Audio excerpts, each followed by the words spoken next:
Sukat tayo ng biasing muna. Okay? Sakit ng kwanto ng mga ganitong klaseng generic na amplifier, yung kalawang. Okay, nakauna yan.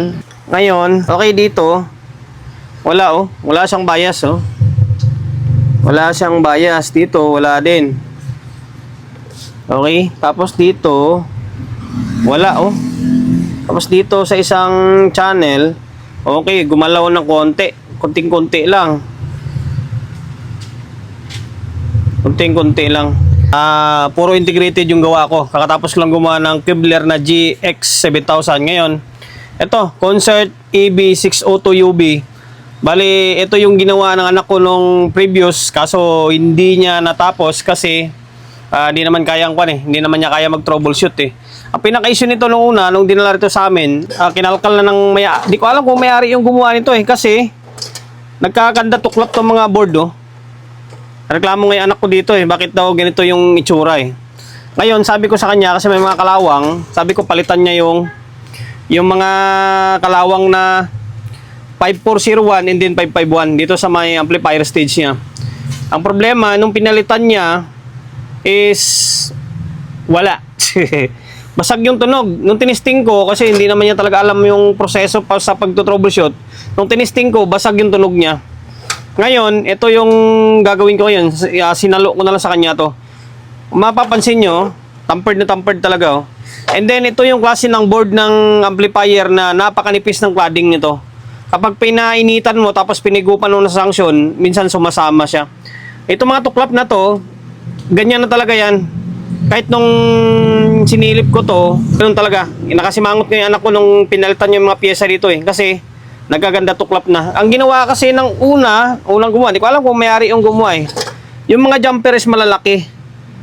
Ngayon, pinilit niyang pinasok yung jumper hanggang sa nabutas dito, nagaganda punit. Dito. Ngayon, ito yung problema. Tino-troubleshoot ko. Hindi ko may testing hindi ko may testing kasi or hindi ko maparinig ba sa inyo. Ngayon, pakita ko na lang sa inyo yung kalabasan niya. Yan, hindi ko sana gawa ng video to kaso siyempre sayang naman yung content. Then, sana makapagbigay idea tayo. Siguro yung pinaka-problema nito nung una, mga kalawang lang na parts. Ngayon, ginawa na may-ari. Pilit niyang pinapapalitan. Kaso lang, lalong lumala. Kaya dinala rito sa amin. Eh, yung anak ko rin, medyo hindi rin ganun kakabisado. Pero ito, bago na itong mga 5401, 551. Ang problema, sabi ko sa kanya, bakit mo binaon ng todo? Sabi ko, wag mo ibaon ng todo para hindi ka mahirapan. Binaon niya kasi ng todo eh. Okay, saluin natin. Pakita ko sa inyo isukatan na. Ito nakakabit na yung supply dito. Sukat tayo ng biasing muna. Okay. Sakit ng kwanto ng mga ganitong klaseng generic na amplifier, yung kalawang. Okay, nakauna yan. Sana magawa ko. Sa totoo lang, medyo mahirap pa nga gawin yung integrated kaysa sa power amplifier. Ngayon, nahirap naman yung kwan. Wala bang tester na wireless, no? Ay, nako. Sa gabal minsan yung kwan niya, wire. Okay, dito. Wala, oh. Wala siyang bias, oh. Wala siyang bias. Dito, wala din. Okay, tapos dito, wala, oh. Tapos dito sa isang channel, okay, gumalaw ng konti. Konting-konti lang. Konting-konti lang. Okay, dito halos wala talaga siya oh. Halos wala talaga. Okay, yan ang problema ngayon. Kaya garalgal yung tulog niya eh. Kasi nag-relay naman siya nung tinisting ko, kaso garalgal. Ngayon, susuring ko dahil singit mo tayo integrated kasi marami na naman integrated na gawain. Okay, ito susuyurin natin to kung bakit wala siya or ano tawag nito, bakit wala siyang bias. Ito guys, ang technique ko dito para sa inyo, may bibigay ko na tip para sa inyo kung paano nyo masundan yung mga linya na naputol. Pwede nyo flashlightan sa likod tulad nito, gamit kayo ng flashlight. Flashlight. Yan, ito masisilip nyo yan sa ilalim. Yan, kung saan napunta yung bawat linya. Okay? Itong isa yung makapal na to, mukhang nagkadikit oh. Ayan, silipin nyo lang pag ganito siya oh. Okay? Kung may flashlight kayo na mas maliwanag, mas okay. Pero flashlight ng cellphone, okay na to. Makakukuha naman eh. Tama naman yung ginawa ng anak ko dito na yung mga nagkatuklap, pinagapang na lang. Sabi ko sa kanya, paggapangin mo na lang. Wala dito tuklap na, papagapangin lang. Kahit ganun lang yun, maasahan mo na rin, utusan mo lang. Kaso nga lang, yung troubleshooting, hindi niya talaga kaya pa sa ngayon. Mga palit-palit lang yung alam niya.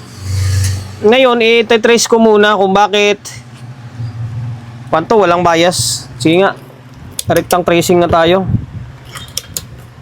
Okay. Ngayon, gawin natin ay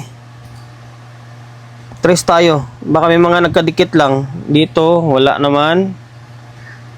Ang itong makapal kanina, ito makapal na to. Sana ba 'yun? Ito yata to eh. Ayan, check natin to kung may short. Hindi naman sila magkasama oh. Hindi naman, di ba? Tapos dito, okay, wala rin. Kailangan kasi maghiwalay yung mga paa na transistor. Hindi pwedeng magkasama kasi pag magkasama yan, short yan. Okay. Dito hindi rin. Check lang natin kasi kung wala naman yan mga nagkadikit, baka putol lang yung mga linya or hindi nang nahinang na mayos. Okay, wala naman. Dito, wala din. Ito, wala din. Dito. Okay, wala rin to. Okay, wala din. Okay, wala rin naman to ah. Tapos dito, sa taas. Okay, wala rin to. Kita ko na sa inyo mamaya pag may nagkadikit. Okay, wala din. Okay, mukhang isa dito parang may shorted dito isa oh. Ito. Okay, parang short to ah. Ngayon, kuskusin natin. Flashlight natin. Kaya lang ah. Magka nagkadikit. Makikita naman yan kung flashlightan nyo. Okay. O yan. Ngayon, tusukin natin ng tester. Kung may shorted pa or wala na. Okay na, wala na. Minsan mga hinang-hinang lang yan eh. Okay? O yan o, walay no. Wala na. Tapos dito, hanap pa tayo. Okay, wala na. Okay. Okay, wala naman. Dito. Okay, parang wala na. Okay. Nawala na yung yung shorted na isa. Ngayon, pwedeng nating isalpak to. Tingnan natin kung titino yung isa. Tapos suyurin natin ulit kung may problema pa. Naibalik na natin yung supply ulit. Ngayon, sukat tayo ng biasing. Okay. O natin. Tester natin, naka 2.5. Ngayon, sana yung isa? Ngayon, dito, sukatan natin ng biasing to.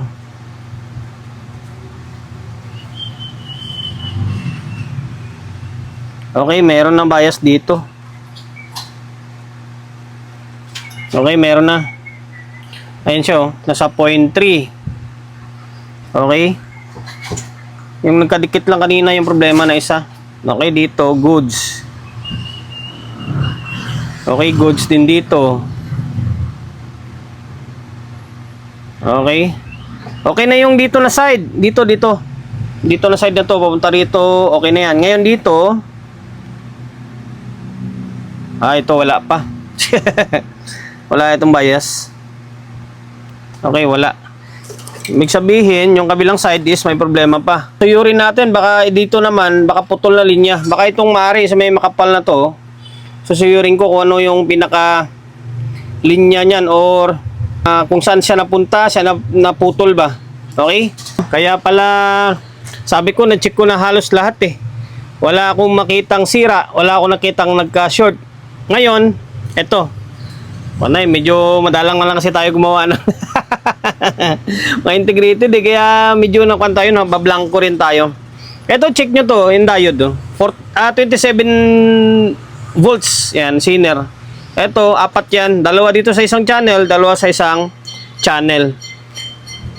Okay. Ngayon, i-check natin. Kailangan, hindi short yan. Okay, ito to. Pansinin nyo, shorted do. Ayan o, shorted siya o. Okay, naka-reverse na tayo yun ha. Forward natin. Okay, ayun, shorted talaga o. Ito yung kapares niya. Tingnan nyo, buo siya o. Okay, nalaglag. Buo siya o. Yan, buo. Diba? Tapos dito sa may kabila, dapat ganyan lang siya oh. Diba? Shorted pala yung diode na 27 volts. Ngayon, ang gagawin natin, palitan natin to. Tapos, check natin. Tingin ko yan lang problema niyan. Kaya nung tinisting namin ng anak ko to, sabi ko, bakit pangit yung tunog ng kabila? Hindi yung kabila, as in, wala talaga. Wala. Siguro mga bigyan natin ng mga 2 years pa. Kasi yung anak ko ngayon nasa 14 years old, mga 2 years, mga 16 siguro, unti-unti makapag-catch up na ng troubleshooting na tinatawag. Ngayon kasi palit-palit pa lang siya ng pyesa eh. Basta utusan mo lang, papalitan, alam na niya yon kasi may mga sulat naman yung mga value eh. Pero pagdating sa ganito na troubleshoot na malala na, medyo kamote siya. Okay? Kahit nga tayo eh. Kanina ko pa nga tinatroubleshoot to eh. Hindi hirap na uriyapan din ako ulihin eh. Ito, Zener diode 27. Palitan ko muna. Napalitan na natin. Ito yung diode ah. Bumunot na tayo sa mga board. Dami namang board dito. Sa mga 5 automatic, merong kanyan. 27 volts na Zener eh. Short yan. Sterin pa ba natin? Sterin natin para sa formality ah. Okay. Ito siya oh. Kaso lang magalaw-galaw to. Wala siyang pandikit eh.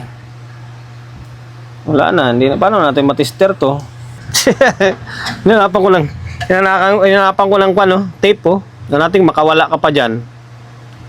Kasi natin. Oh, ayan, malaya na makapag-check oh. Ayan, shorted oh. Okay. Tapos ito yung pinalit natin. Kita naman sa inang oh. Ito, bagong inang. Yan yun. Ito siya oh. Uy. Okay, ito siya. Yan. Buo yan, 27 volts yan. 27 volts. Ngayon, check natin kung may bias na. Nakasalpak na yung supply. Okay. O natin. Tapos, tester natin 2.5. Ngayon, check natin yung bias niya. Sana meron na. Okay, meron na. Baliktad. Bihira lang kung magsalang na hindi baliktad ah.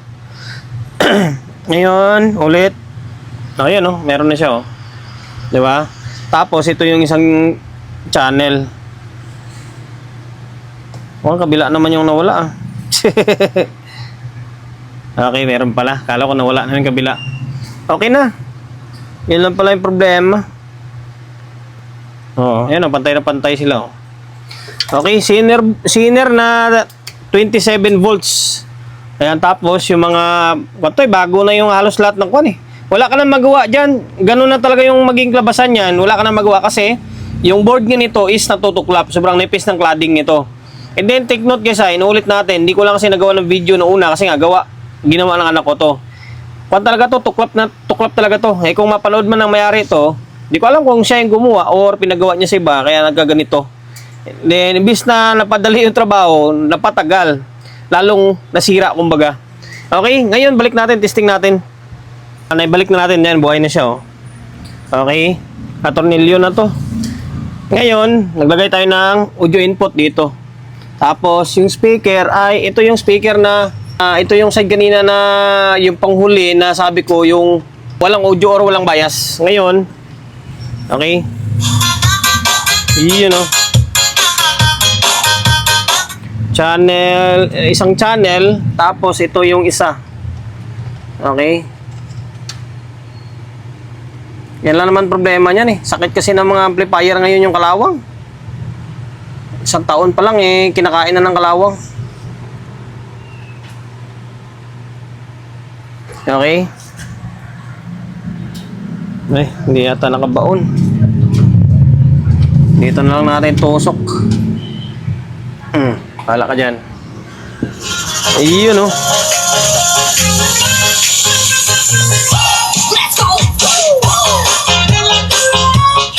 Okay pa naman yung control niya. Wala pang sabit.